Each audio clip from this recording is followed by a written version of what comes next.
Actually আমি মানে এই যেটা প্রসেস করছে না, আমি আসলে ওর সাথে যাইতে চাইছি ছবি মানে নেপালের কারণ আমি মনে করছি হোটেলে থাকলে এত সেফ না, বাট রাস্তা গেলে ওইখানে একটু সেফটি থাকে না। আচ্ছা, যখন ওই ভিডিওটা আসলে ওই সময় একটু ভয় পাইছি, কারণ আমরা 4 তলাতে ছিলাম আর আমি আমার রুমে ছিলাম। তো হঠাৎ আমি দেখতেছি স্মোক আসতেছে। তা আমি বাইরে দেখতেছি 2টা বাসায় আগুন লাগাইছে, কারণ ওইখানে একটা এমপি ছিল। সো ওনার গাড়ি পুরা ভাঙে ফেলছে আর আগুন লাগাইছে। সো ওই সময় আমি একটু ভয় পাইছি। তারপরে আমি লবিতে ছিলাম 2 ঘন্টা।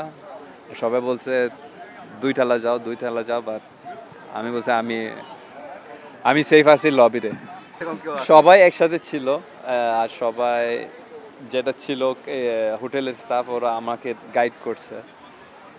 বাট আমি বলতে পারি না কে সবচেয়ে বেশি ভয় পাইছে, এটা আমি বলতে পারি না। আমরা যখন ট্রাভেল করি ফ্লাইটের ভিতরে আমরা সবসময় লুডো খেলি। ওইখানে 2-3টা গ্রুপে লুডো খেলে।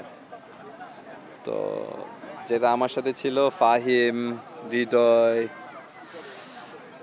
আর গোলজা, একটা ফিজিও।